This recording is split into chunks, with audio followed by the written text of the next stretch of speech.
So I wanted to share some of my learnings making a Cherokee Indian horror short film in the hopes that some other budding filmmakers, that's a weird word, budding, will find this useful. Or if you're a filmmaker tackling a subject involving, different ethnicities or backgrounds or cultures to your own, then you may learn something too. My name is Corbin, and I'm an independent filmmaker from Virginia, and this is what I learned making my low-budget Native American horror film, A Raven's Call, and maybe some tips and advice on what you can do for your next film.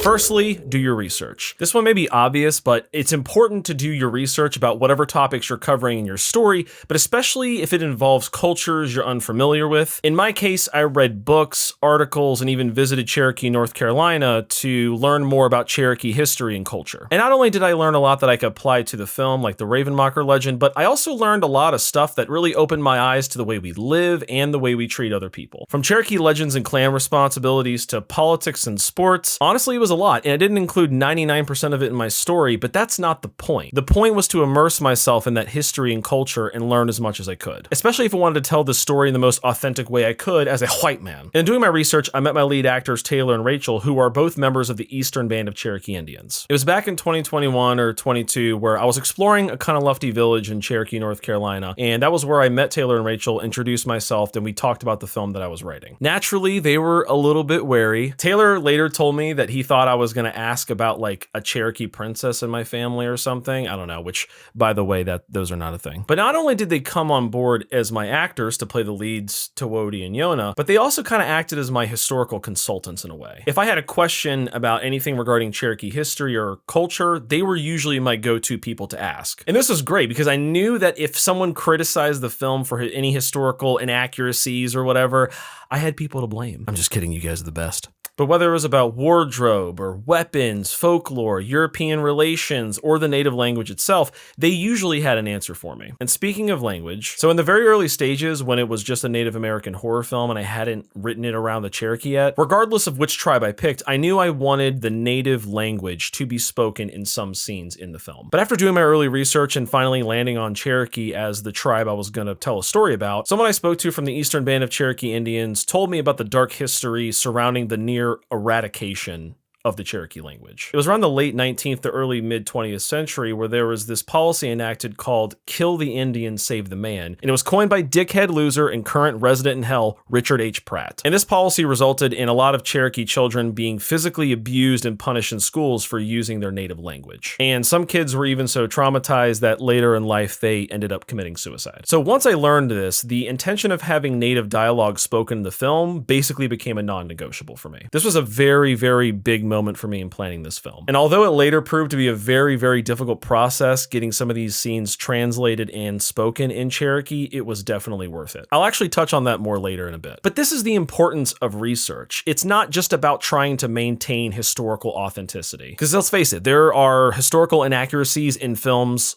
all the time. And I'm no different. I'm not a historian. I'm not perfect. There were definitely things in A Raven's Call that, that weren't 100% historically accurate, but I tried my absolute best. Because the type of film that I was making, I wanted to learn as much as I could about Cherokee history and culture and incorporate it into the film where possible. And this obviously led to me visiting a Kahnawake village and then meeting Taylor and Rachel, who would later become my actors, my friends, and kind of pseudo-historical consultants. And that same research also led to me learning about that horrific policy. And then I realized over time that regardless if the movie was seen as good or bad by people, I saw it as a way to preserve part of the Cherokee culture that was once almost eradicated. And I know what some of you guys are probably thinking right now. Corbin, do you think you're some kind of white savior? And no, I don't. You can call it white guilt, you can call it virtual signaling, you can call it wokeness, you can call it whatever the fuck you want. Honestly, I'm just simply being candid and sharing my process behind bringing this film to life. And in that process, I thought that instead of just making a film I thought was cool, I could use it to make some sort of positive impact in the world, no matter how small it may be. And when it came down to writing the script and incorporating my knowledge into the story,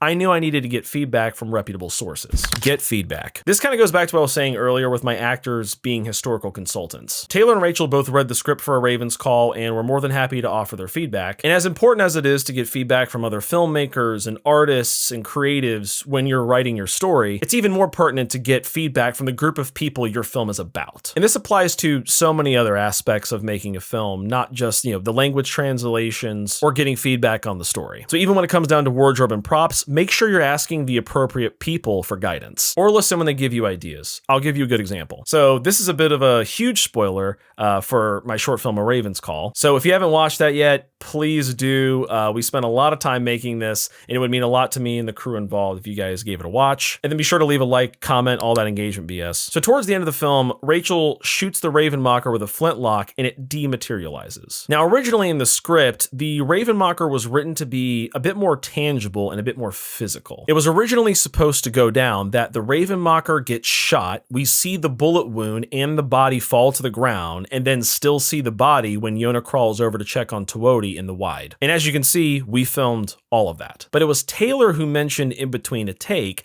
that it might be better to not have a physical body in the frame, and instead proposed having the Ravenmocker disappear when it's shot. Because after all, the Ravenmocker is depicted in Cherokee mythology as an evil spirit or a witch. So to have more options in post-production, what we did was we got a take without the body in the frame. So fast forward a few months later, I was cutting together the first real cut of the film, and I was trying to stitch it in a way as originally intended, with the Ravenmocker being more of a physical entity. In the very first cut of the film, I edited in the Ravenmocker getting shot and then its body falling, and you even see its body as Yona's crawling over. And after watching it, my producer and I were like, yeah, this is not gonna work. It just simply didn't look good. So you know what we did? We went with Taylor's idea. And thank God I listened to him, because we ended up using that take without the body in the final film.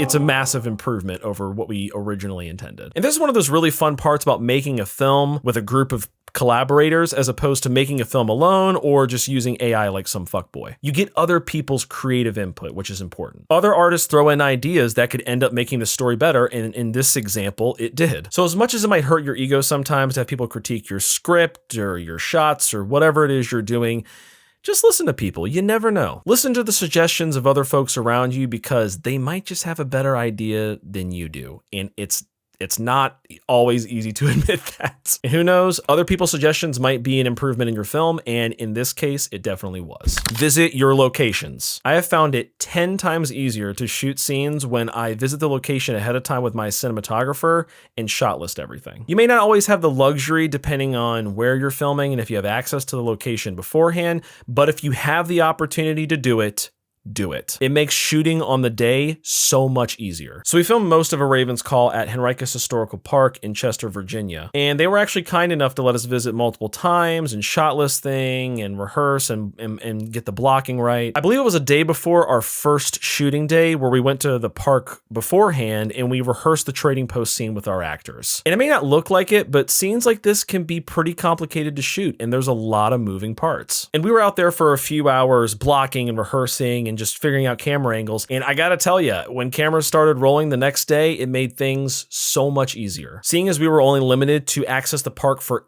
8 hours on shooting days, we had to be efficient. And if we hadn't rehearsed the day before shooting, I think we would have been screwed. For my other short film, Sutherland, that I made a few years ago, we actually shot the whole thing at my grandparents' house, so we had a lot more flexibility with accessing the location. Believe it or not, my cinematographer and I actually ended up shooting the whole film twice. Once with me as a stand-in, and then for real with our actors and crew. So when planning your next film, try to write with a specific location in mind, and even better than that, write around a location you know you have access to and can revisit over and over to rehearse. Allocate your budget. A Raven's Call is a period short film, and my God, they are expensive to make. And if you've never made a short film before and you're thinking about it and you're considering making a period film, I would think maybe I would think twice about it. But if you do decide to make a period short film, make sure you allocate enough money to locations, props, wardrobe, and anything else that's going to make your film look more authentic. The same goes for sci-fi or fantasy films. Investing in those departments is going to make your film a lot more believable. For wardrobe, I was lucky enough that my two Cherokee leads, Taylor and Rachel, had their wardrobe figured out already, so that cost $0. But for the European characters, we had to do a little bit of research. Some of the websites I looked at for Old English wardrobe cost hundreds of dollars for a single shirt or pair of pants. And when you're balling on a $15,000 budget, you can't just drop $500 plus on a single character's wardrobe. So I did what any filmmaker would do, and I got cheap shit from Amazon and had my production designer dress it up and make it look good. Props to Sherry and her team, because you guys fucking killed it. Hey, remember back when I said locations were important? They're also fucking expensive, man. The originally proposed rates that Henricus sent me to shoot there for 3 days were pretty high, but understandably so. They've had studio-funded projects shoot there in the past, so it did kind of make sense. But for a wee little baby filmmaker like me,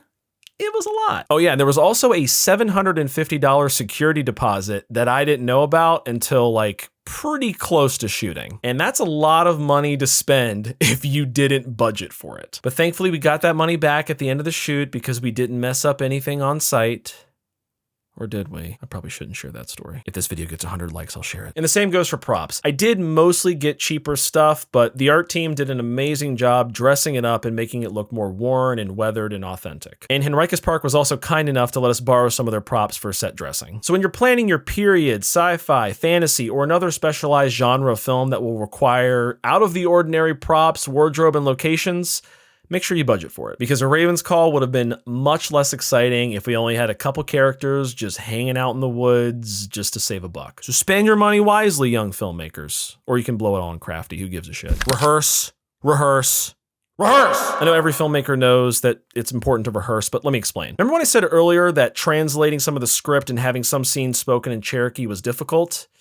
Let's talk about it. So because of forced assimilation into Whitey's way of doing things, the Cherokee language over time has become a lot more rare. Not very many people speak it today. It's not like Spanish or Portuguese or Chinese or Japanese or any other language where you can probably find somebody pretty easily to help translate. It was really tough getting the dialogue translated. There were a lot of unanswered phone calls and dead ends. So for this, I really had to lean on my lead actors, Taylor and Rachel, because Cherokee's a small town and they knew people directly who could help. However, the same issues still occurred. At the end of the day, I get it. People are busy. It was just really hard to get in contact with the right people. But we did have some people pull through for the translations, and they were credited appropriately at the end of the film. But not all the lines that I had written were translated to Cherokee as intended. For some lines, mostly in the first two scenes, we didn't have time to translate them, so they were just scrapped. We leaned more into body language and less so with dialogue, and it actually ended up working out. I think the intention of these scenes was conveyed in a very meaningful way, and honestly,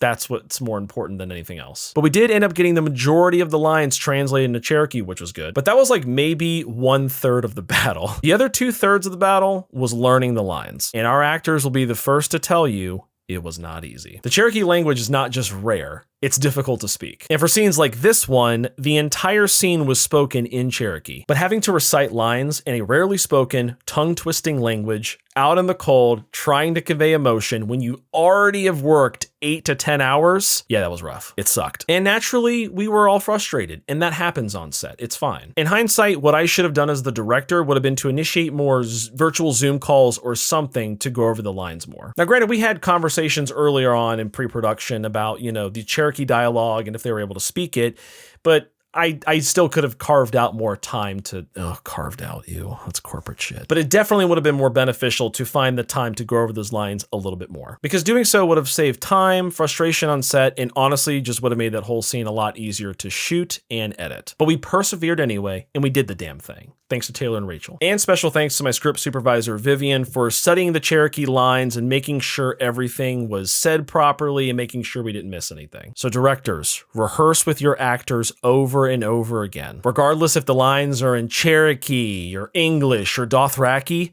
make sure you rehearse them, because it genuinely makes a difference. It gives your actors plenty of time to kind of hone in and tweak their performance, and they're not thinking about just remembering the lines.